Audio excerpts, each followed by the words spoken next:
Hi. Hi, everybody. Welcome to our Precisionary Webinar. We are really honored today to have Dr. Zhao-Wen Wang from the University of Connecticut, which is a neighbor where our company is located. Dr. Wang is a professor in the Department of Neuroscience there in the School of Medicine. And today he's going to talk about the voltage and current clamp recordings of SCN neurons. So as an intro, Dr. Zhao-Wen Wang is a professor. His lab studies chemical and electrical synapses using the nematode C. elegans as a model. His research lab and goal is to identify previously unknown regulators of the BK channel using a forward genetics approach. His lab has identified several proteins that are required for BK function in vivo. And following a recent discovery of a BK channel regulator in C. elegans, Dr. Wang's lab has moved to exploring whether the regulatory mechanism is also conserved in mammals. And they do this using a variety of approaches, including electrophysiological analyses with mouse brain slices. So I think the great interest today here is in the use of mouse brain slices for ESIS. And with that, Dr. Wang, I want to pass it over to you. And for all of our attendees today, if you have questions or comments, please feel free to use a chat box. And towards the end, I will moderate our Q&A session at the end of the webinar, and you're all free to ask questions. Thank you. Thank you, Abby, for the introduction. So today I'm going to talk about voltage and current clamp recordings of SCN neurons. My lab, as Abby just described, has been mainly using the nematode C. elegans as a model organism to study neuroscience. We accidentally bumped into a molecule involved in melatonin signaling. Therefore, we started to use a mouse to do our work. But I thought I could get lots of results to show people today. But the mouse has been much slower than C. elegans to work with. Therefore, I don't have much results. But I think you will see some nice slice images of SCN and some nice recordings from SCN nucleus. For most of my talk is about why we study SCN nucleus and how we have come to study it. SCN stands for the suprachiasmatic nucleus. It is the master clock for circadian rhythm in mammals. We know that melatonin plays a very important role in sleep. Its level is low during the day and high at night. Melatonin is secreted by the pineal gland in the brain. Its secretion is under the regulation of the SCN nucleus. The SCN nucleus is a part of the hypothalamus. During the day, the light stimulation will inhibit melatonin secretion. At night, the inhibition by light is removed. Therefore, there is increased melatonin secretion. Many people take melatonin as a supplement to combat either insomnia or jet lag. How does the melatonin promote sleep? Melatonin acts through two melatonin receptors known as MT1 and MT2. Both receptors are G protein coupled receptors that are associated with the trimeric G proteins that include alpha subunit and beta and gamma subunits. The G proteins coupled to melatonin receptor belong to the GI type. When its melatonin binds to receptor, the G protein dissociates into alpha and beta and gamma two parts. The alpha subunit initially is bound with GDP. Upon melatonin binding, GTP substitute GDP then this alpha I becomes active. It can signal through downstream molecules. The specific effect is to inhibit adenylyl cyclase to reduce the amount of cyclic AMP. It is believed that this is the molecular pathway for melatonin to produce sleep. However, the downstream molecular target has remained obscure. So it's unknown how like a decrease in melatonin level, how a decrease in the cyclic AMP level could induce sleep.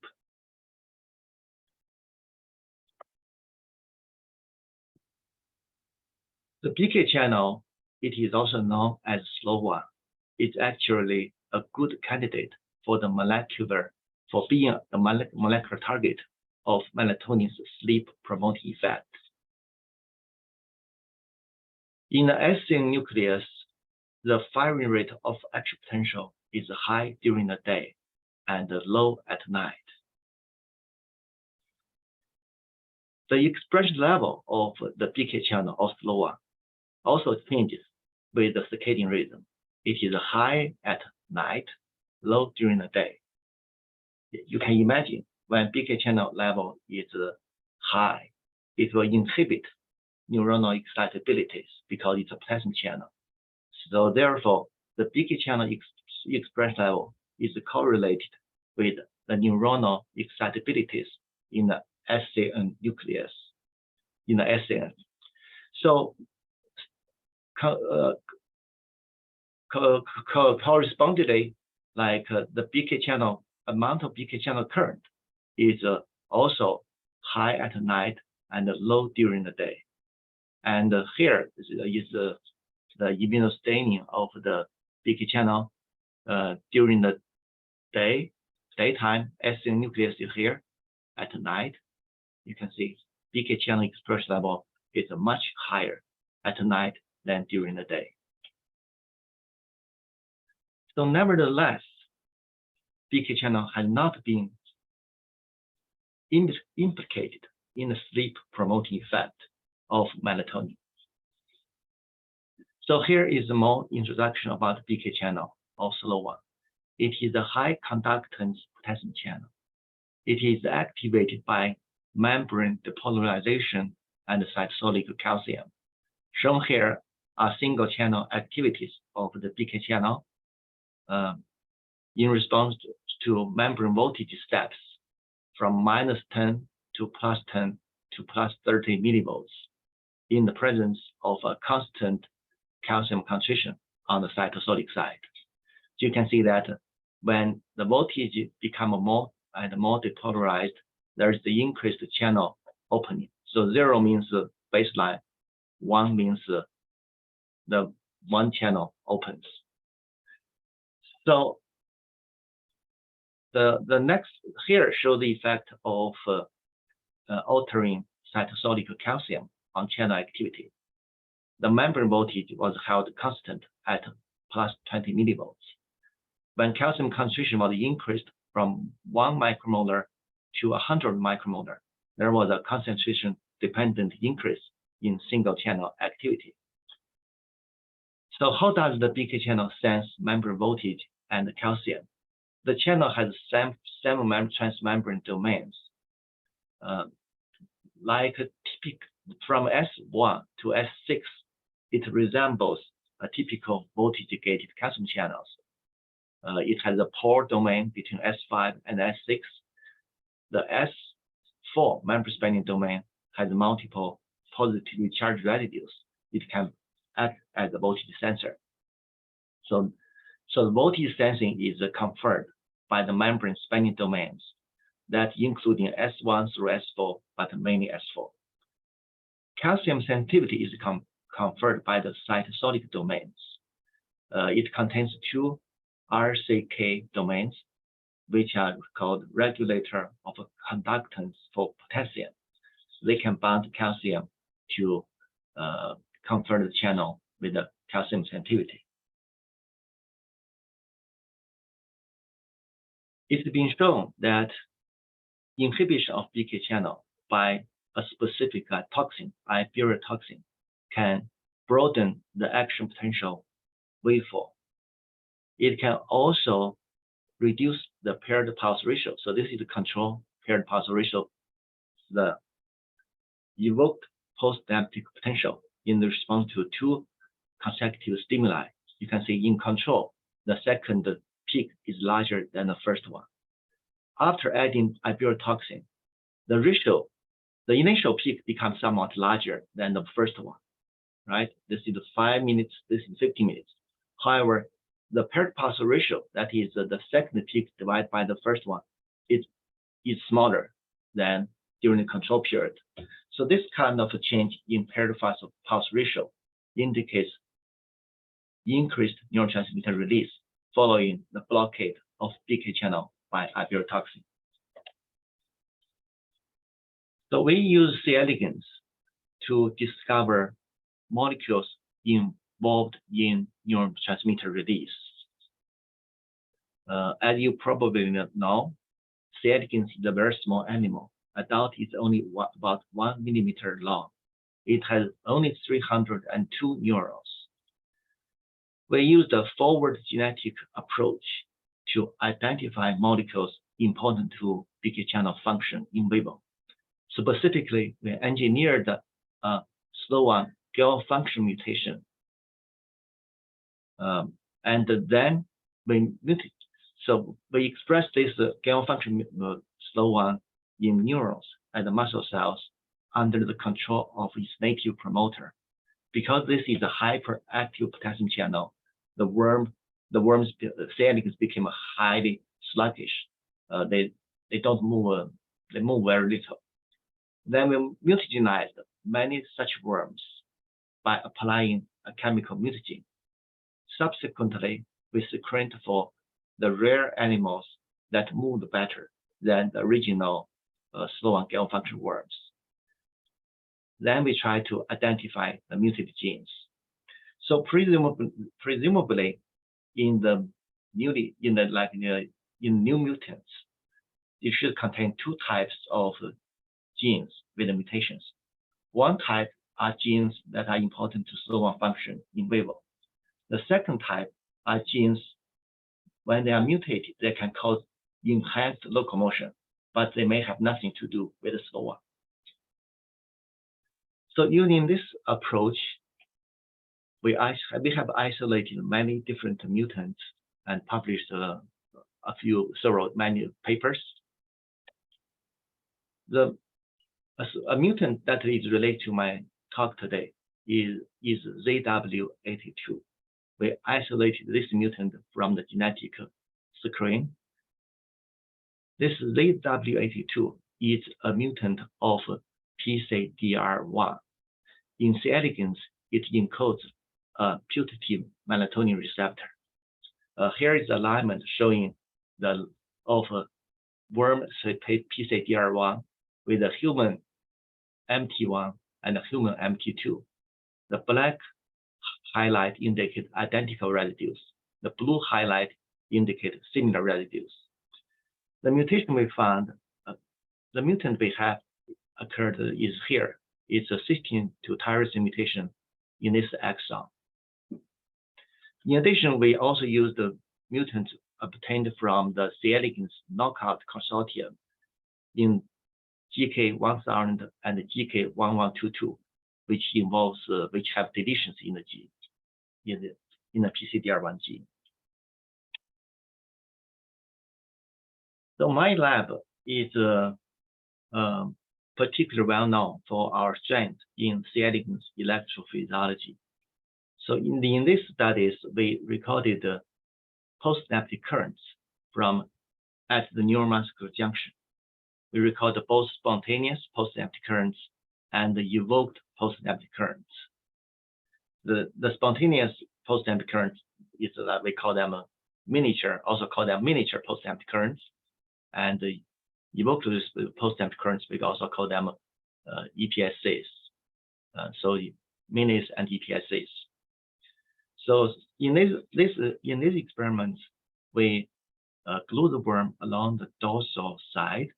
Then we cut open the dorsal side, then flip open the cuticle flap to reveal the ventral nerve cord, indicated in yellow, and the two muscle quadrant, the red colored, the muscle cells on the ventral side. The yellow circles are motor neurons cell bodies. So we use the one electrode to do whole cell voltage clamp on one body of muscle cells, and use another electrode to stimulate axons of motor neurons. So here, let me show you a video of the C. elegans. So the head and the tails are still moving. And if you look at the high magnification,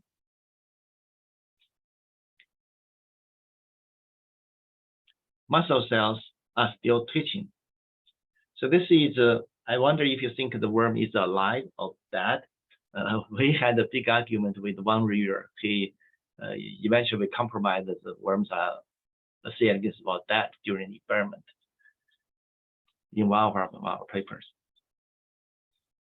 So in PCDR, so here we show the evoked response, EPSC, and the minis from wild type, SLO-1 gain function, and SLO-1 gain function plus PCDR-1 loss of function, the GK1122 allele. You can see that evoked response was reduced in SLO-1 gain function mutant, so was the frequency of minis. However, the mini amplitude did not change compared with the wild type.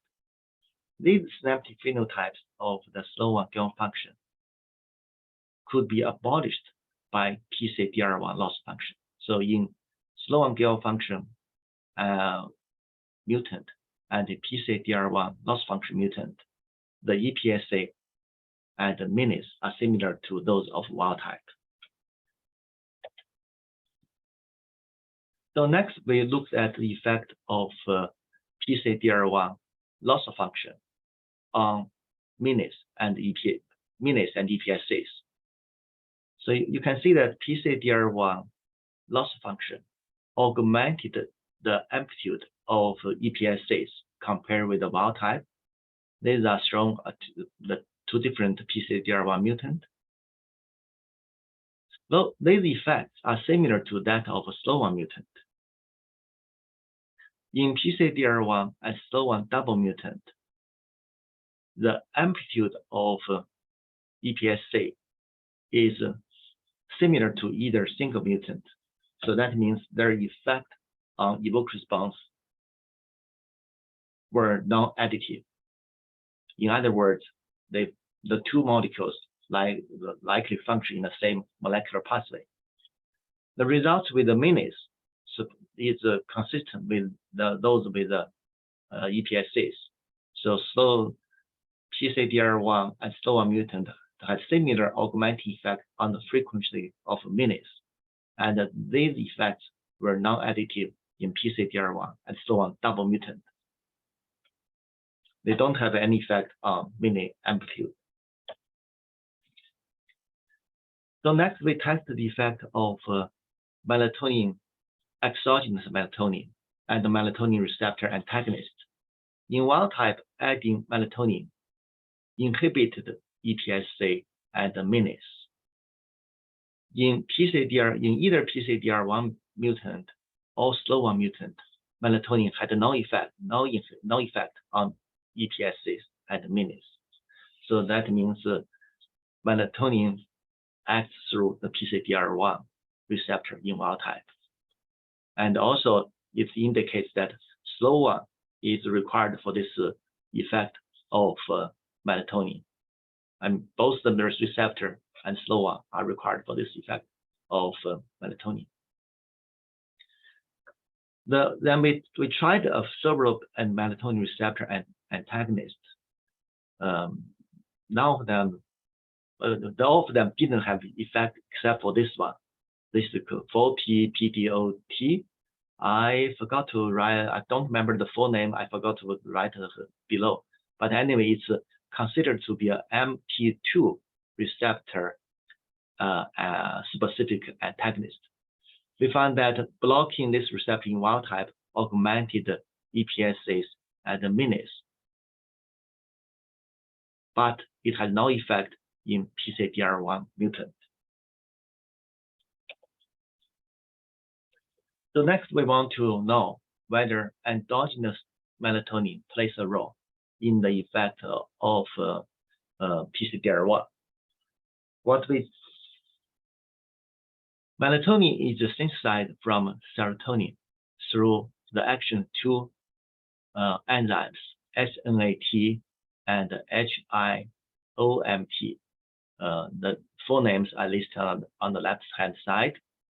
In C. elegans, the name is called HOMT1. To determine whether endogenous melatonin plays a role in the effect of inactivating PCDR-1, we use the CRISPR-Cas9 approach, knocked out the HOMT1 gene. After knockout, the EPSA and the minis were augmented compared with the wild type. And this effect was not additive with that of PCDR-1. So the result suggests that endogenous melatonin can act on PCDR-1 to produce its effect on synaptic transmission. So next, we want to study the effect of melatonin and the signal and its signaling pathway on worm sleep. C. elegans develop through 4 larval stages before becoming adult: L1, L2, L3, and L4. Between each developmental stage, there is a period of quiescence. It's called elegans. This is it's actually a developmentally timed sleep, or DTC. Yeah, there is also another type of sleep in C. elegans that's stress induced, but this type is developmentally timed sleep. So this sleep bears major behavioral and molecular similarity to sleep states of other species. And during sleep, the worm actually, the behavioral quiescence is frequently interrupted by brief movements. So here we quantify the quiescence period between, like, we looked at this period between L4 and young adult. There is like the spikes indicating the worm activity level.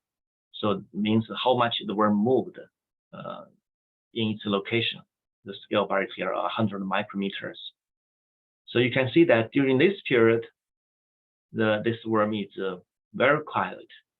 So this is the elegans or sleep period. This period is shortened in SLO-1 mutant compared with the wild type.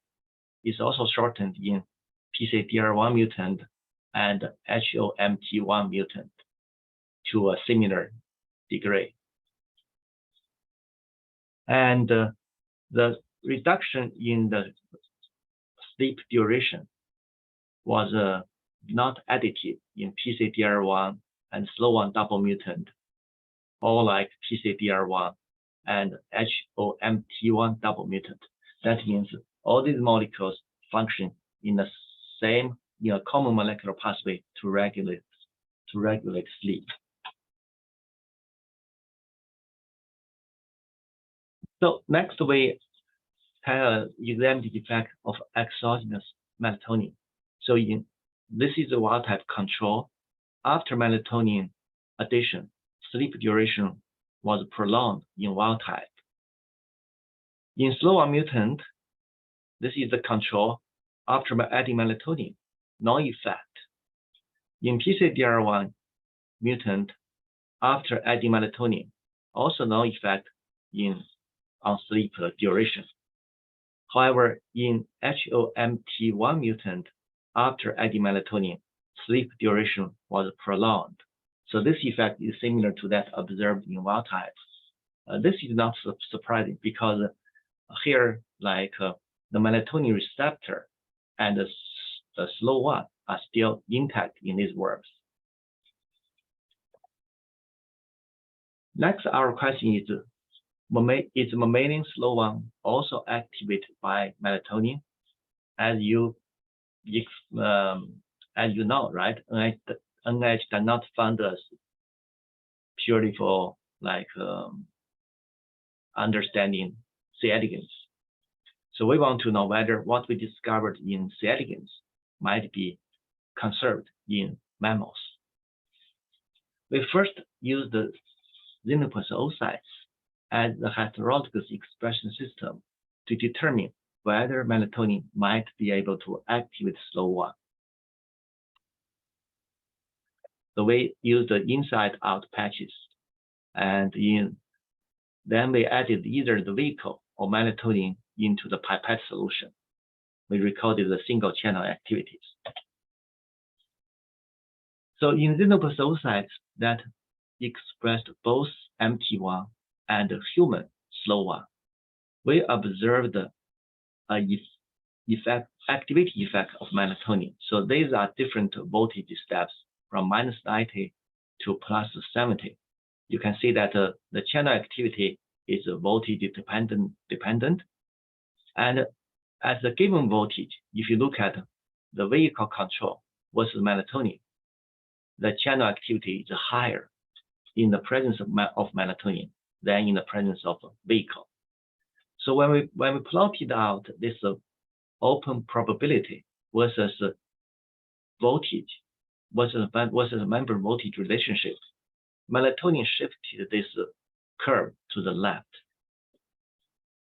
So if you look at a specific voltage, for example, at -10 millivolts, vehicle control activity is here, open probability.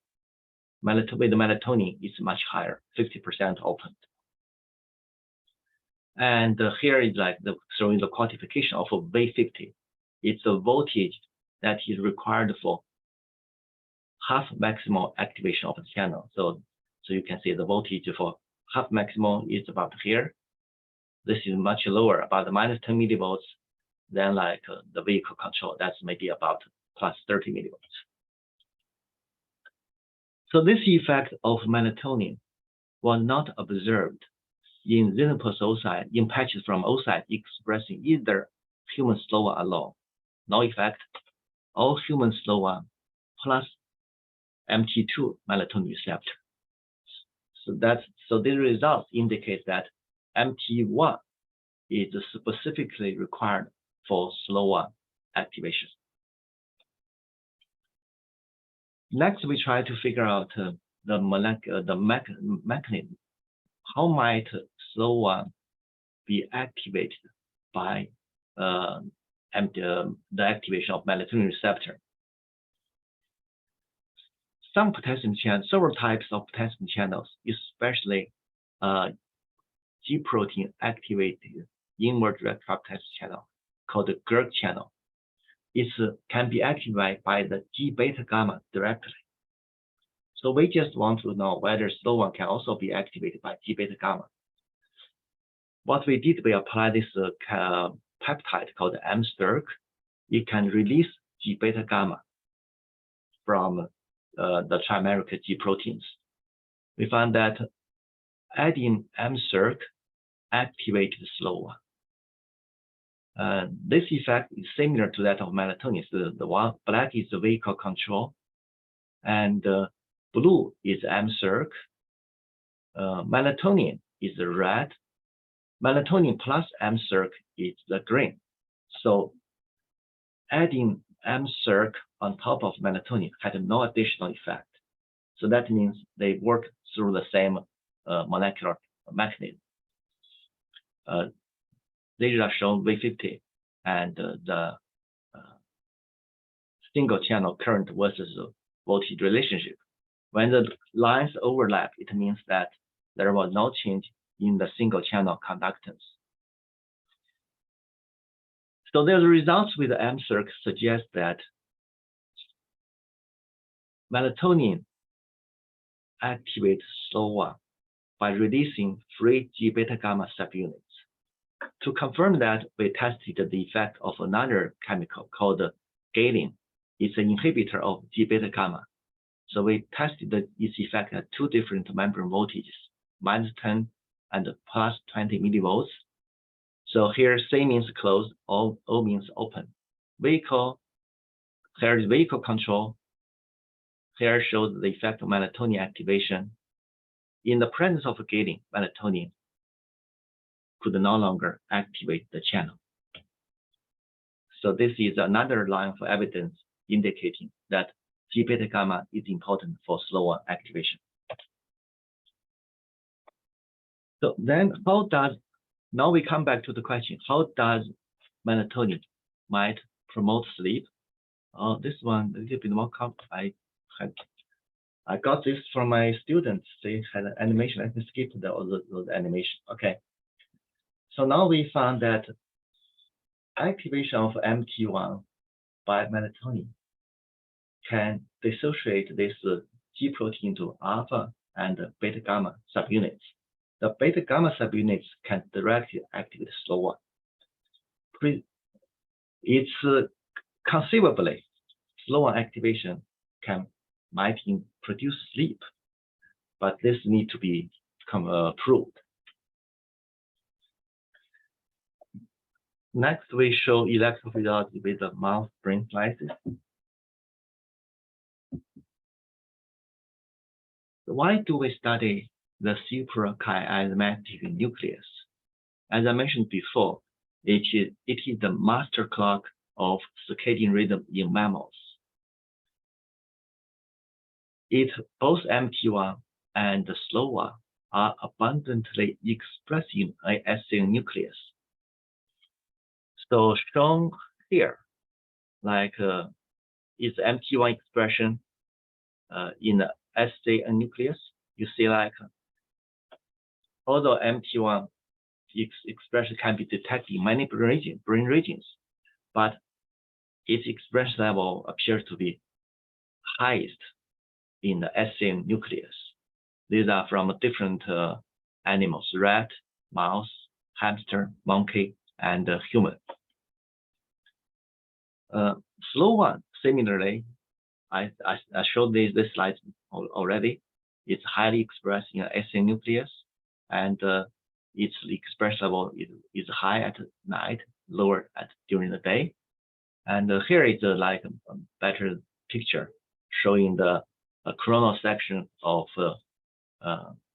the brain, SCN nucleus here. And also, it's known both MT1 and SLO-1 play major roles in controlling SCN neuronal activities. To answer our question that whether melatonin can promote sleep by MT1 and SLO-1, we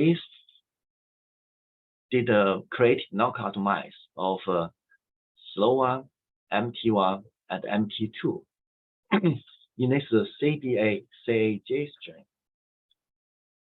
Most labs use C57 and BL6. Unfortunately, in that mouse strain, the enzymes required for melatonin synthesis are mutated.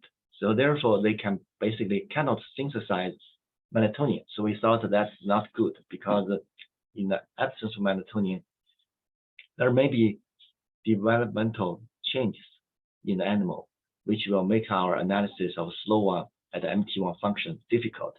So therefore, we created the knockout mice of these in the CBA and CAJ genetic background.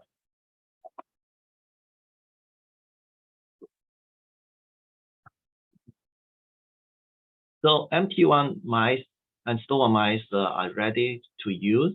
We got this one early. SLO-1, we got them the knockout only recently. We had a hard time getting homozygous. MT2, we also got them. We have heterologous, so therefore no results.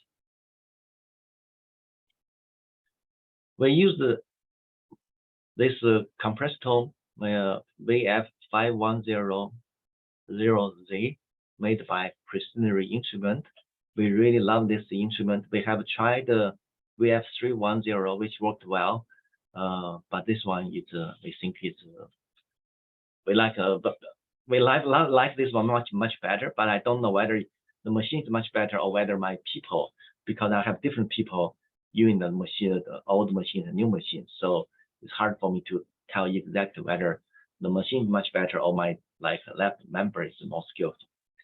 Anyway, besides this machine, we also use this one. This is the thermal mixer, so we don't use microwave to heat and melt the agarose because we found it was very inconvenient, difficult to control the temperature. So we use this one. First, we heat up the agarose at 98 degrees for 5 minutes. Then we maintain it at 42 degrees for as long as we want. So when we are ready, we just take out the tube to use, which makes our work much more convenient. So previous studies of SCN in mice, I was able to find a few studies showing actual potential recordings in SCN nucleus. I did not find any study showing evoked postsynaptic currents. And I also did not find any study showing spontaneous postsynaptic currents. In rats, I found one study showing actual potentials, minis, and evoked excitatory postsynaptic currents. And the EPSA was caused by paired pulse stimuli. This is a paper. I also found another study showing spontaneous postsynaptic currents and spontaneous postsynaptic potentials, but the recording quality was very bad in this paper. So this so basically the SCN, because it's small, there have not been many studies of its electrophysiological properties. Here is a slice from my lab. Here showing it's a coronal section. The black vertical line here is the third ventricle.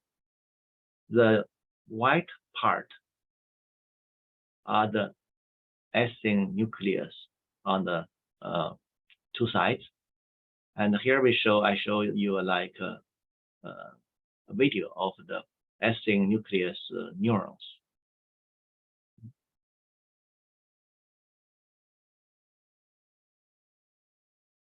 Oh, the wrong, clicked the wrong side.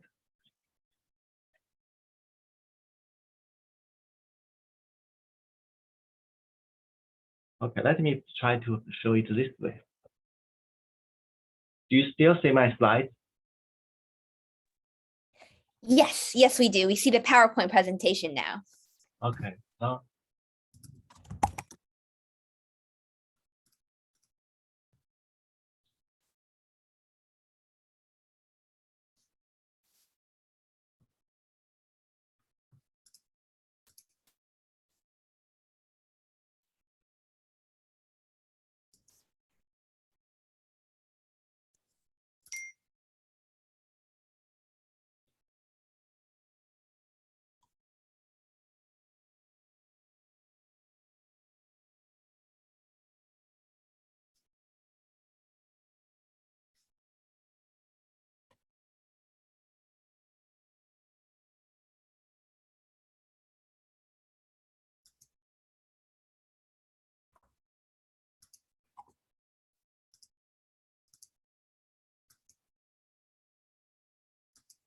Okay. Oh, come back to here.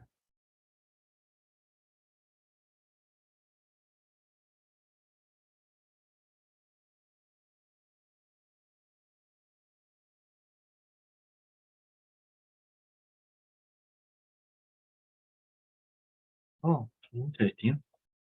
They're not allowing me to start from that specific location.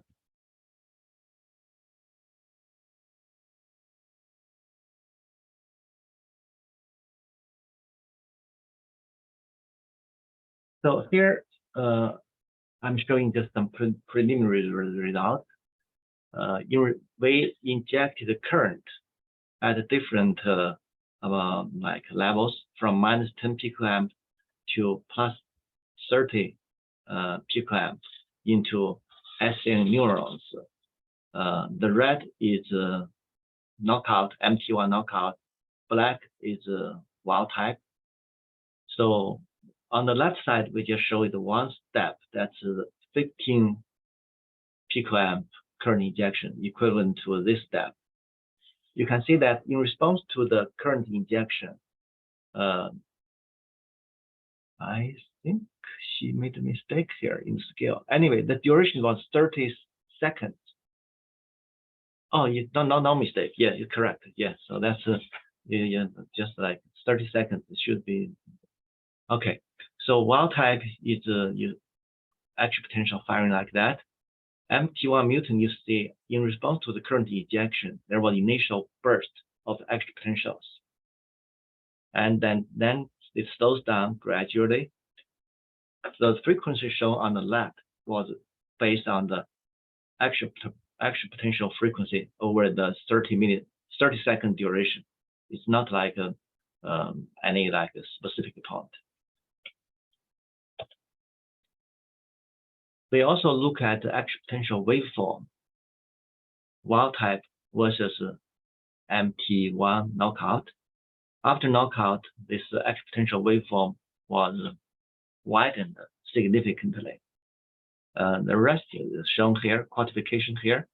The resting potential became like less hyperpolarized. So in wild type, it's about -43 or something. In knockout, it's less. It's more depolarized, like maybe 35 or something.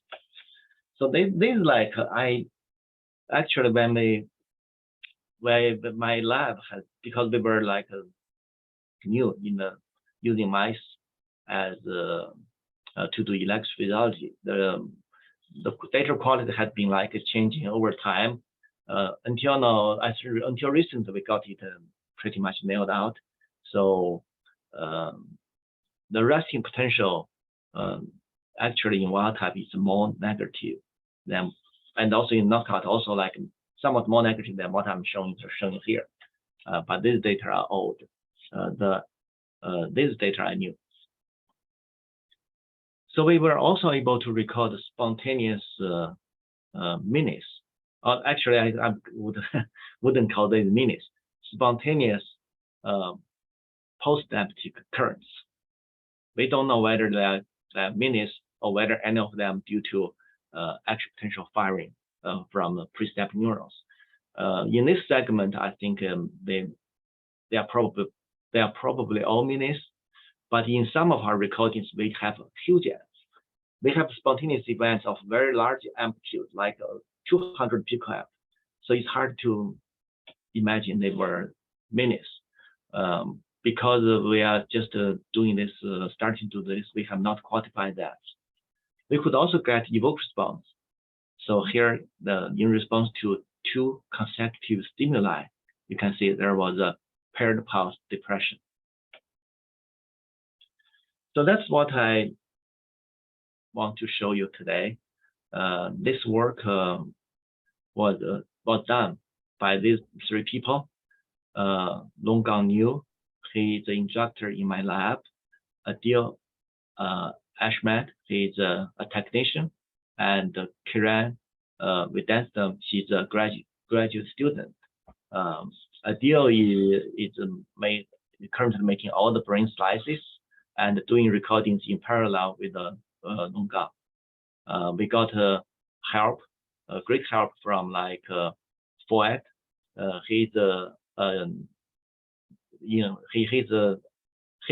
research associate in another lab in our department. He has been very helpful.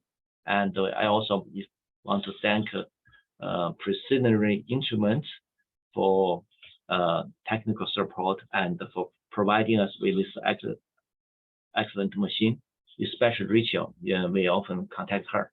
And lastly, I want to thank NIH for grant support.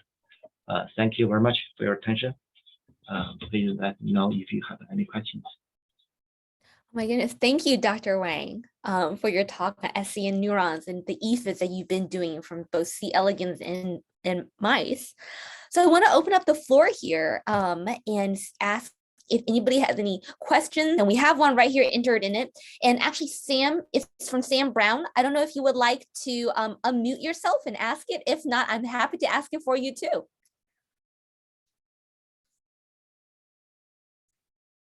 All right, Sam, I'm gonna go ahead and ask it for you. So we have a question that says, it looks like your M1 knockout neurons in mice were firing spontaneously. And is this typical for wild type SCN neurons? That's an excellent question. So when we first started our recordings, we thought they were typical, or like maybe have different populations actually. When you hit a neuron, sometimes that neuron fires exponentials, but if you use another one, they don't.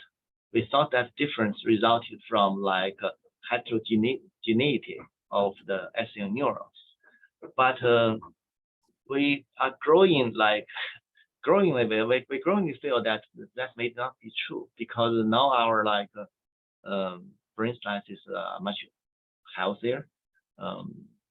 Before, like I was not much involved in the details of the experiment, just the students and previous postdocs. They just follow the protocol of another lab.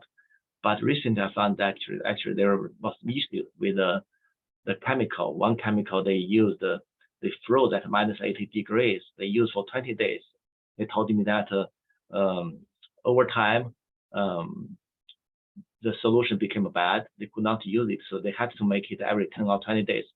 Then I thought that why don't we make it every day? It's helped them to solve like eventually now like we are making that specific solution every day. I think our solution is better. The answer is that now we seldom see spontaneous action potentials. We have to inject current. Yeah. Thank you. Does anybody else have any questions or comments? Please feel free to unmute yourself. But if not, we can always adjourn. And I just want to thank everybody for attending our webinar today. Your support is much appreciated. And Dr. Wang, we also want to especially thank you for your support over the years of our compressed-tone vibratomes and our work. And we wish you the best of luck in your own research too. Thank you, Abby.